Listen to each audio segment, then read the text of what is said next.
नमस्कार, आप देख रहे हैं न्यूज फॉर नेशन और मैं हूं सांत्वना आपके साथ। सूबे के उप मुख्यमंत्री तेजस्वी यादव दिल्ली दौरे पर है, जहां पर उन्होंने मीडिया से बातचीत करने के दौरान आने वाले साल 2024 के लोकसभा चुनाव को लेकर कई बड़ी बातें कही।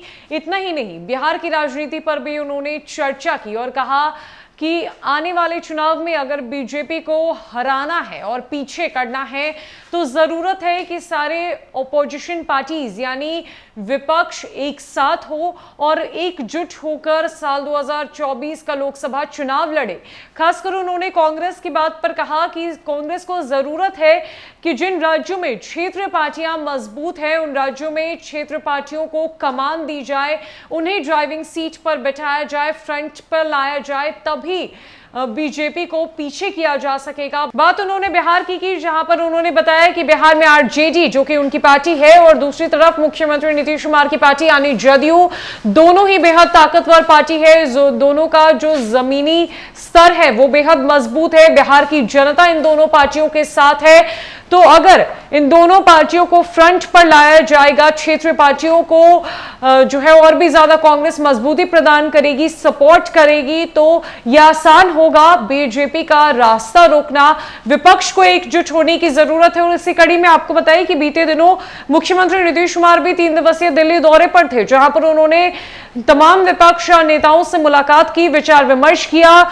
आने वाले लोकसभा चुनाव को लेकर उन्होंने रणनीति तैयार की, ये अपील की कि एक साथ आने की जरूरत है और इसी का नतीजा है कि पश्चिम बंगाल की मुख्यमंत्री ममता बनर्जी ने इस बात का ऐलान किया कि वो आने वाले लोकसभा चुनाव में मुख्यमंत्री नीतीश कुमार के साथ लड़कर चुनाव लड़ेंगी। जबकि अगर बात दिल्ली की आम जनता पार्टी की जाए, तृणमूल कांग्रेस की जाए, तो ये पार्टियां कांग्रेस के साथ लड़ने को हमेशा से खिलाफ रही हैं। लेकिन तेजस्वी यादव ने पार्टियों से अपील की है कि हमें अपना ईगो साइड रखने की जरूरत है। हमें अब खुद में खामियां निकालनी ही होगी और उस खामियों पर काम करना होगा और जरूरत होगी कि कांग्रेस के साथ हाथ मिलाकर एकजुट होकर देश के तमाम विपक्षी दल बीजेपी को एक जोरदार टक्कर दे। उन्होंने बताया तेजस्वी यादव ने कि कांग्रेस को जरूरत है कि वो अपने ईगो को साइड करे और क्षेत्रीय पार्टियों को और भी ज्यादा मजबूती प्रदान करने में सहायता करे, क्षेत्रीय पार्टी को फ्रंट सीट पर लाए।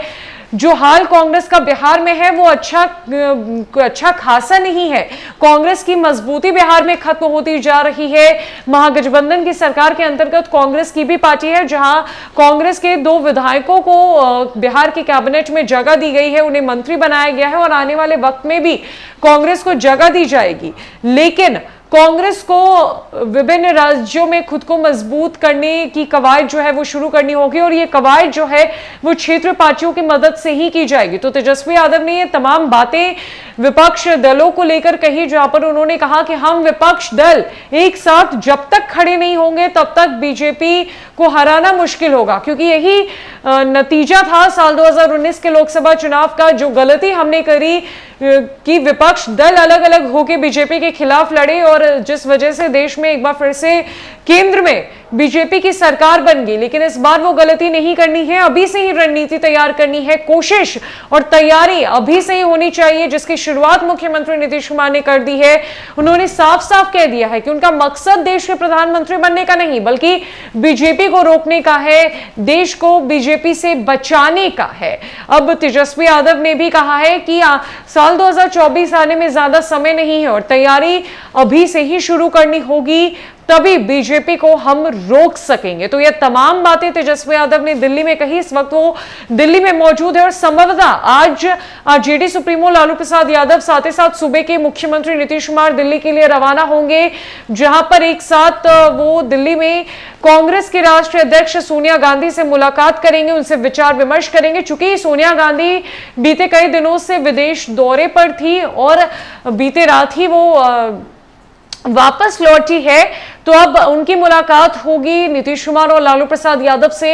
हालांकि नीतीश कुमार ने दिल्ली दौरे पर सबसे पहले राहुल गांधी से मुलाकात की, लेकिन जरूरत है सोनिया गांधी से मुलाकात करने की, उनके साथ बैठकर विचार विमर्श करने की, आगे की रणनीति बनाने की, उन्हें समझाने की कोशिश करने की, किस तरीके से विपक्ष दल एक साथ मिलकर काम करेंगे, क्या रणनीति होगी, किस तरीके से नए सिरे से शुरुआत करनी है। सभी मुद्दों पर विचार विमर्श करने की जरूरत है।